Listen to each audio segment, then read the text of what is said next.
আসসালামু আলাইকুম রহমতুল্লাহি ওয়া বারাকাতুহু। প্রিয় দিনী ভাই ও বোনেরা, কেমন আছেন সবাই?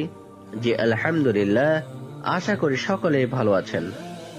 আম্মু একবার প্রসঙ্গক্রমে বলেছিলেন, আমার ছেলে পাগল হলেও মাথা ঠিক আছে। কথাটা একেবারে অস্বীকার করবার মতো নয়। মাঝে মাঝে মাথায় যে বিচিত্র ঝোঁক হঠাৎ চাপে, তাতে আম্মুর মন্তব্য ঠিক না হয়ে যাবে কই। ডায়েরিতে ভালোবাসার মানুষদের একটা তালিকা আছে আমার কাছে। এদের মধ্যে উল্লেখযোগ্য সংখ্যক মানুষের সাথে আমার কখনো সাক্ষাৎ হয়নি, কিংবা কথাও হয়নি। অনেকে তো জানানোই হয়নি ভালোবাসার কথা। তালিকায় মাঝে মাঝে সংযুক্ত হয়, তবে বিয়োজনের কোনো অপশন খোলা নেই এখানে। একবার মাথায় আসলো কি, আমার ঈর্ষার মানুষদেরও একটা তালিকা হওয়া প্রয়োজন। যেই ভাবা সেই কাজ। তখন দশম শ্রেণীতে পড়ি।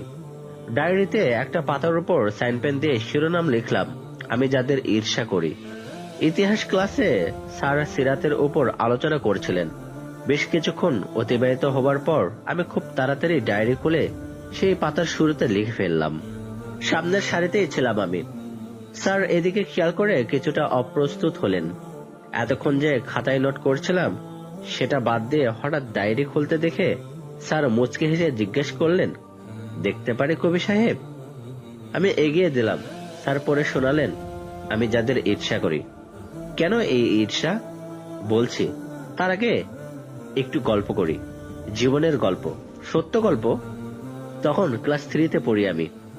আব্বুর স্বপ্নের স্কুল আল ইহসান একাডেমি তখন ফুল্ল ফুলেল হতে শুরু করেছে। চারপাশের জগৎটাকে কিভাবে দেখতে হয় শেখাতে শুরু করছেন আব্বু। বিকেলবেলা বাড়ির ছাদে আব্বু, আমি আর রুবাইয়া তিনজনের আড্ডা হতো। পেঁয়াজ তেলে মুড়ি ভাজা নিয়ে এসে আম্মু ওর যোগ দিতেন মাঝে মাঝে। আড্ডা বলতে আব্বুর গল্প বলা, সাথে নিয়ে আসা নতুন কোনো ম্যাগাজিন বা বইয়ের চমকপ্রদ অংশটা আমাদের পড়ে শোনানো। এই তো। দুই একটা বাড়ি ছাড়া তেমন কোথাও টিভি ছিল না। মোবাইল ফোন আগমনের কথাবার্তা আশেপাশে শোনা যাচ্ছিল, তবে আমাদের বাড়িতে আসেনি তখনও। অবসর কাটানোর জন্য বই ছাড়া অন্য কোনো উপায় উপকরণের সাথে আমাদের তখনও পরিচয় ঘটেনি। কত চমৎকার ছিল আমাদের সেই সুবিমল বিকেলগুলো। যাই হোক, সেই আসরে একটু একটু করে প্রিয় নবীজিকে সাল্লাল্লাহু আলাইহি সাল্লামকে জানতে শুরু করেছি। জন্মের আগে বাবা হারানো, খুব শৈশবে প্রিয়তমা মায়ের বিদায়, তারপর দাদাকে হারানো। একে একে চাচাও আব্বু যখন এসব গল্প আমাদেরকে শোনাতেন, তখন ফোঁটা ফোঁটা অশ্রু গণ্ডদেশ বেয়ে গড়িয়ে যেত আপনাতেই। প্রিয় নবীজির প্রতি অন্যরকম ভালোবাসার অঙ্কুরোদ্গম হচ্ছিল হৃদয়ে। টেপ রেকর্ডের আমাদের খুব গান শোনার বাতিত ছিল। আমি আর রুবাইয়া কতবার টাকা জমিয়ে সেই ফিতেওয়ালা ক্যাসেটগুলো কিনেছি। ক্যাসেটের দুই দিকে কলম ঢুকে ফিতে ঘোরানোর স্মৃতিগুলো সহসা ভুলে যাওয়ার মতো নয়। তখন আশেপাশে সব পিচ্চিদের কাছে প্রিয় ছিল শিশু শিল্পী হাসনা হেনা আরেফিনের গান। সাইফুল্লাহ মানসুরকেও শোনা হতো প্রচুর। এরই মধ্যে ছোট চাচ্চু নিয়ে এলেন নতুন এক অ্যালবাম। খুব আগ্রহ ভরে শুনলাম সবাই মিলে। ছোটদের কণ্ঠে গাওয়া একটা গান কিভাবে যেন বুকের অনেক গভীরে বিঁধে গেল।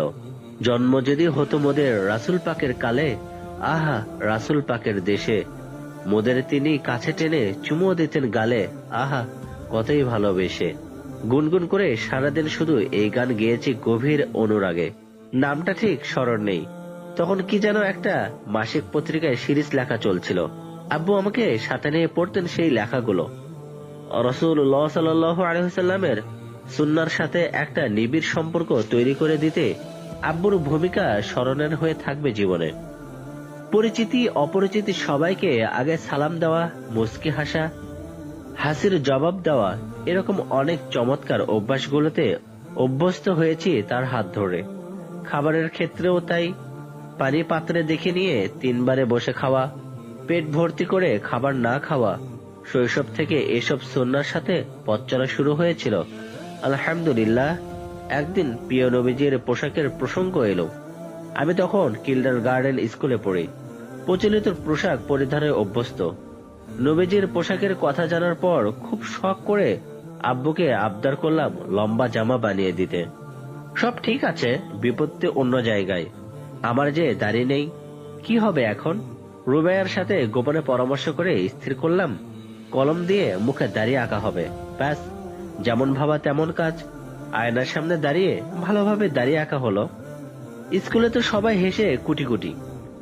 আবার এমন পাগলামিতে দুজন মানুষ হাসতে হাসতে উৎসাহ জুগিয়ে যেতেন, শামসুল ইসলাম স্যার এবং তাজুল ইসলাম স্যার। বাড়িতেও একই অবস্থা, কারো হাসি থামে না। ব্যতিক্রম আম্মু আর দাদা। আব্বুর প্রাণ খুলে হাসেন। ভালোবাসার পরিমাণটা মধ্যে একবার এতই বেড়েছিল যখন শুনলাম প্রিয় নবীজি জুতো সেলাই করছেন। আমিও একবার সেলাই করেছি নিজ হাতে। আব্বু অবশ্য পরে বুঝিয়ে দিয়েছেন আমাদের জন্য কোন কোন সুন্নাহ অবশ্য পালনীয়, কোনটা পালন করা ঐশিক এবং কোনটা পালন করতে প্রিয় নবীজি নিজেই নিষেধ করেছেন।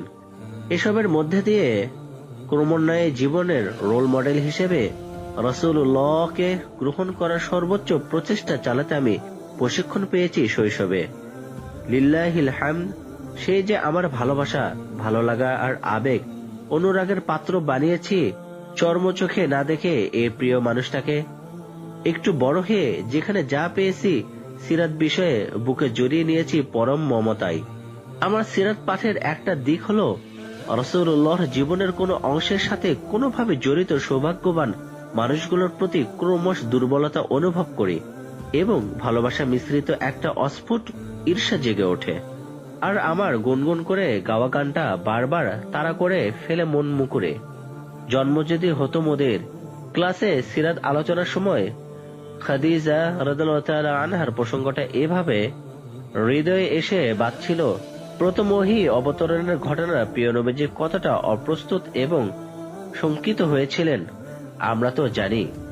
চিন্তা করুন, খাদিজা কত সুন্দরভাবে তাকে সান্ত্বনা দিয়েছিলেন, ভরসা এবং অভয় দিয়েছিলেন।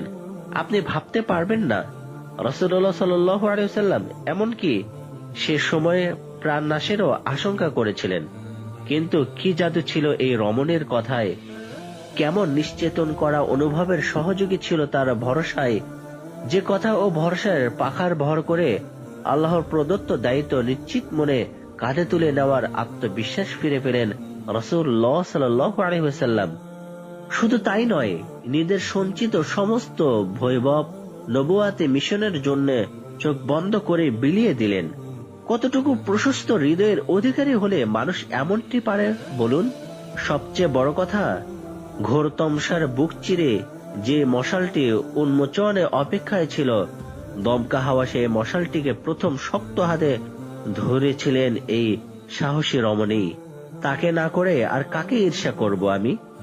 আমার ঈর্ষার তালিকায় 2 নম্বরে ছিলেন আবু বকর আল সিদ্দিক রাদিয়াল্লাহু তাআলা আনহু। কতটুকু দুর্বিনীত প্রত্যয়ের অধিকারী হলে বিনীত বিশ্বাসে এভাবে কেউ মস্তক অবনত করতে পারে ভেবে দেখেছেন? হিজরতের সেই সময়টা কথা ভাবুন। শাওয়ার গুহায় অনিশ্চিত রাত্রিগুলো ভাবা যায়? নবীজি সাল্লাল্লাহু আলাইহি ওয়াসাল্লামের ভালোবাসায় বিষাক্ত নাগিনীর দংশন নীরবেই সয়ে যাওয়া। আহা, শুধু কি আমি ঈর্ষা করি? উমর রাদিয়াল্লাহু তাআলা আনহু কিন্তু তাকে ঈর্ষা করতেন। ওই যে এক তাবুতে স্বজনহারা বৃদ্ধার সেবা করতে দুজনের প্রতিযোগিতা, জানেনই তো। শাওয়ার গুহার বিপদংশকুল সময়গুলোতে আরেকটি গল্প আমরা জানি। চারিদিকে শত্রুর আনাগোনা। শত্রু আবার কি? রক্ত পিপাসার নেশায় উন্মুক্ত হিংস্র হায়না যেন শিকার পেলে যে কিনা এক্ষুনি ঝাঁপিয়ে পড়বে জানবশ উল্লাসে, তার উপর আবার গোপন নজরদারি। চিন্তা করুন, সেই কঠিন থেকে কঠিনতর সময়গুলোতে জীবনের ঝুঁকি নিয়ে নবীজি সাল্লাল্লাহু আলাইহি সাল্লাম এবং আবু বকরকে খাবার পৌঁছে দিতেন একজন নারী। বাইরের পরিস্থিতিও তাদেরকে কৌশলে জানিয়ে দিতেন তিনি। শুধু কি তাই, রাসূলুল্লাহ সাল্লাল্লাহু আলাইহি সাল্লাম এবং আবু বকরের অবস্থান সম্পর্কে তাকে আবু জাহেলের মতো বিপসৎ ভয়ঙ্কর নরপশু জিজ্ঞাসাবাদ করলেও তিনি মুখের উপর সাফ জানিয়ে দিয়েছিলেন, আল্লাহর কসম আমি জানি না। নির্দয় আবু জাহেলের হাতে তিনি প্রহার হলেন, তবু মুখ খোলেননি। কে তিনি? ঠিক ধরেছেন, তিনি আসমা বিনতু আবু বকর রাদিয়াল্লাহু তাআলা আনহা। ইনি আমার ঈর্ষার তালিকায় তৃতীয়। মদিনায় আগমনের পর ছোট ছোট ছেলে মেয়েরা হেলে দুলে প্রিয় নবীজিকে স্বাগত জানাচ্ছিল, গলা ছেড়ে গাইতে থাকে, তালাআল বাদরু আলাইনা। আমি যদি থাকতাম মদিনার সেই কিশোরদের দলে। তারপর সবার মনে সুপ্ত বাসনা, নবীজি যদি আমার বাড়িতে আতিথেয়তা গ্রহণ করতেন, নিজেকে ধন্য করার জন্য সবাই উৎসুক। সে প্রতীক্ষারও কত পবিত্র অনুভূতি। অবশেষে কি হলো? সেই সৌভাগ্যের অধিকারী হলেন সাহাবী আবু আইয়ুব আল আনসারী রাদিয়াল্লাহু তাআলা আনহু। কত না ভাগ্যবান তিনি! না শুধু তিনি নন, তার প্রিয়তমা স্ত্রীও রাসূলকে নিজেদের ঘরে অতিথি হিসেবে পেয়ে যার পর নাই উদ্বেল হয়েছিলেন। প্রিয় নবীজির ইচ্ছে অনুযায়ী তাকে নিচতলায় শোয়ার ব্যবস্থা করে তারা দুজন দোতলায় শুয়েছিলেন। মজার বিষয় হলো তারা কিন্তু এক রত্তি ঘুমাতে পারেননি রাত্রে। কেন? দুজনে খুব অস্বস্তিতে ছিলেন, ভাবছিলেন প্রিয় নবীজিকে নিচতলায় রেখে তাদের এখানে অবস্থান করাটা তার শানে কোনো গোস্তাকি হচ্ছে না তো। আরেকবার ভাবলেন, দুজনের অবস্থানটা ঠিক বরাবর রাসূলের মাথার উপরে হচ্ছে না তো। এজন্যে বারবার বিছানাতে এদিক ওদিক করেছেন। এর মধ্যে ঘটে গেল আরেক ব্যাপার। এই অস্বস্তিকর সময়ে অস্বস্তিতায় তাদের পানির কলসটা হঠাৎ হেলে পড়ল। আর যাই কই, সব পানি গড়িয়ে যেতে লাগলো। দুজন তো ভয়ে শঙ্কায় আরো অস্থির হয়ে উঠলেন। কি আর করবেন, নিজেদের কম্বলটাই পানির উপর দিলেন, যাতে কম্বল পানি চুষে নেয় এবং গড়িয়ে নিচতলায় না যায়। ওখানে যে প্রিয় নবী শুয়ে আছেন, আহারে, পুরো রাত তারা ঠকঠক করে কাঁপলেন। সকালে এই ব্যাপার রাসূলুল্লাহ শুনতে পেলেন এবং সেদিন থেকে তিনি তাদের নিচতলায় পাঠিয়ে দিয়ে নিজে দোতলায় অবস্থান গ্রহণ করলেন। গল্প তো শুনে ফেলেছেন। ব্যাপার হলো, আমার ঈর্ষার তালিকায় চতুর্থ এবং পঞ্চম হলেন ইনারা দুজন। সেই হিজরতের সময়কার আরেকটি চমৎকার গল্প বলি। প্রিয় নবীজিকে পেয়ে সবার মনেই খুশির জোয়ার। কে কি গিফট করবেন রাসূলকে, কুল কিনারা পাচ্ছেন না। আবেগঘন আনন্দের সময় যা হয় আর কি। কেউ তাকে কবিতা নিবেদন করছেন, কেউ তার নিজ বাগান থেকে খেজুর থোকা নিয়ে আসছেন, এই আরো কত কি। কিন্তু একজনের নিবেদন ছিল একবারেই ব্যতিক্রম। তার সাধ্যে এমন কিছু ছিল না যা তিনি প্রিয়তম রাসূলকে নিবেদন করবেন। অবশেষে নিজের কিশোর পুত্রকেই প্রিয় নবী সাল্লাল্লাহু আলাইহি ওয়াসাল্লামের কাছে পেশ করলেন। পুত্রও চার পর্নায় খুশি হয়ে রাসূলের ছায়ে নিজেকে ধন্য মনে করলেন। বলুন, এর চেয়ে বড় আন্তরিক নিবেদন আর কি হতে পারে? কে তিনি? তিনি ধন্য রমণী গুমাইসা বিনতে মিলহান রাদিয়াল্লাহু তাআলা আনহা। আর কে সেই ভাগ্যবান কিশোর? তিনি আনাস ইবনে মালিক রাদিয়াল্লাহু তাআলা আনহু। অতঃপর তালিকার ষষ্ঠ ও সপ্তম অবস্থানে থাকা দুজন ভাগ্যবতী ও ভাগ্যবানের সাথে আপনারা পরিচয় হলেন। এবারের গল্প শুনে তো আপনি নিজেই ঈর্ষায় জ্বলে পুড়ে মরে যেতে চাইবেন। চোখ বন্ধ করে কল্পনা করুন তো, রক্তে মাংসে গড়া একজন মানুষের কাছে স্বয়ং জিবরাইল আলাইহিস সালাতু ওয়াস সালাম এসে সালাম পৌঁছাবেন। তিনি কি দুর্দান্ত সৌভাগ্যের অধিকারী? পৃথিবীতে তো বটেই, জান্নাতেও রাসূলুল্লাহর সাহচর্যের সুসংবাদ পেয়েছেন আল্লাহর কাছ থেকেই। আপনি ভাবছেন ইনি মানুষ না অন্য কিছু? তিনি হলেন আয়েশা বিনতে আবু বকর রাদিয়াল্লাহু তাআলা আনহা। আক্ষরিক অর্থে একজন পলিম্যাথ ছিলেন। কবিতা ও কাব্যত্রে অগাধ পণ্ডিত্য তার। চিকিৎসা বিদ্যায় ছিলেন পারদর্শী। ভাষায় বিশুদ্ধ উচ্চারণের ব্যাপারে কানাকড়ি পরিমাণ ছাড় দিতেন না তিনি। হাদিস শাস্ত্রেও তার অবদান অনবদ্য। সাহাবী আবু মুসা আল আশআরী রাদিয়াল্লাহু তাআলা আনহু স্বীকৃতি শুনুন, আমাদের কোনো হাদিসের ব্যাপারে যদি কোনো সন্দেহ হতো তখন আয়েশাকে জিজ্ঞেস করে নিশ্চিত হতে পারতাম। মাদ্রাসা ছাত্ররা জানেন ইলমুল ফারাঈদ ইসলামী উত্তরাধিকার বন্টন নীতি কত জটিল একটি সূক্ষ্ম বিষয়। বিষয়টা যদি কারো কাছে কঠিন মনে হয়, চিন্তিত হবেন না। সাহাবীরাও রাদিয়াল্লাহু তাআলা আনহু কিন্তু মাঝে মাঝে সমস্যায় পড়ে যেতেন এই বিষয়টিতে। তখন তারা কি করতেন জানেন?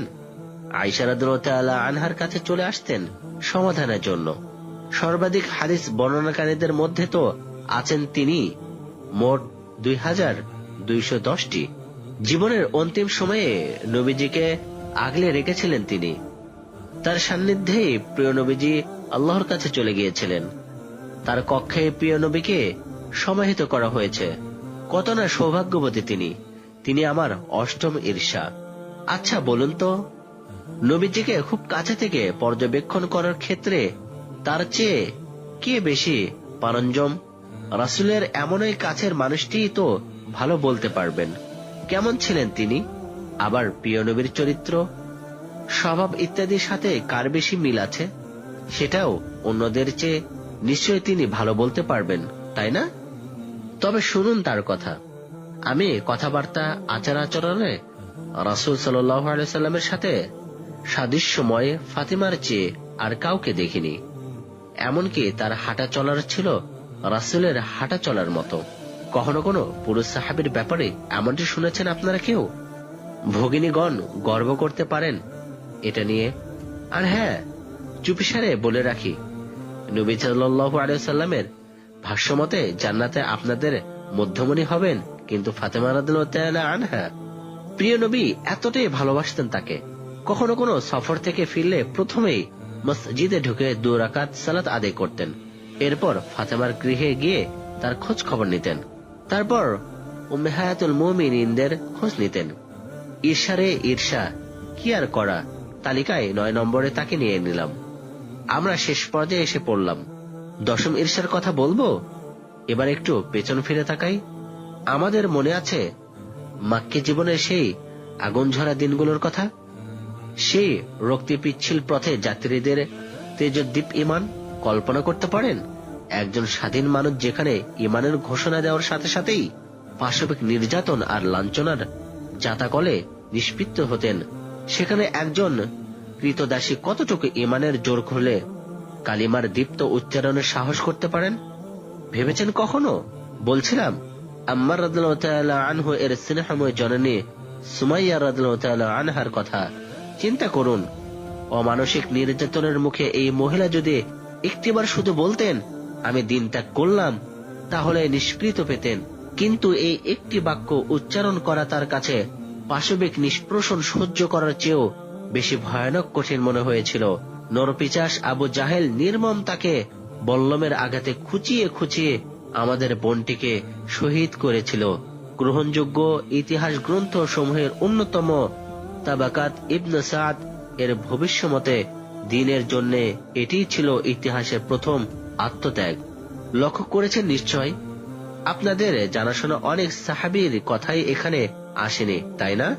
আমার অধ্যয়ন বিচ্ছিন্নতার কারণে এক এক জায়গায় এক একজনের কথা লিপিবদ্ধ করেছি। কখনো কখনো এমন হয়েছে কোন কোন সাহাবীর জীবন কাহিনী খুব ছুঁয়ে গেছে আমাকে, কিন্তু ওই সময়টা লেখার সুযোগ করে নিতে পারেনি। তবে এই আমার ঈর্ষা প্রবণতার যখন সূচনা লগ্ন, তখন এদের সাথে আমার পরিচয়। আল্লাহ তাআলা আমাদের সকলের মনের মধ্যে এরকম ঈর্ষা পোষণ করার তৌফিক দান করুন। আমরা যেন তাদেরকে ঈর্ষা করে আমরাও ইসলামের সুশীতল ছায়া আশ্রয় নিয়ে জীবনটাকে আরো সুন্দর করে গড়ে তুলতে পারি। আসসালামু আলাইকুম ওয়া রাহমাতুল্লাহি ওয়া বারাকাতুহু।